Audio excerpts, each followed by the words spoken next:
टंडे गुलाम हैदर में ॻोठाणनि ने मुख़्तियार कार जी मुबैना ज़ियादतियुनि ख़िलाफ़ एहतिजाज कयो। अली गुलाम लगारी ऐं इफ्तिकार लगारी समेत ॿियनि एहतिजाज कंदे चयो त मुख़्तियार कार तरफ़ां पैसनि एवज़ माण्हुनि खे नाजाइज़ खाता जारी कया पिया वञनि।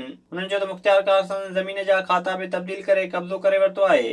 असां ॻोठ हाजी बच्चन जे ॻोठ जा रहवासी असां मुख़्तियार कार जो गुलाम हैदर ख़िलाफ़ एहतिजाज था करियूं त असांजे ज़मीननि जा नाजाइज़ खाता ठाहे ऐं मुख़्तियार कार असांजे ज़मीननि जे खातनि में हेराफेरी करे रहियो आहे ऐं जेके पैसा वठी ऐं जेके नाजाइज़ खाता पियो ठाहे ऐं मिनिस्टर रेवेन्यू खां ऐं ACDC खे असीं अपील था करियूं त असां सां इंसाफ़ कयो वञे ऐं ॿी सूरत में असां एहतिजाज जो दाइरो वधाए छॾींदासीं।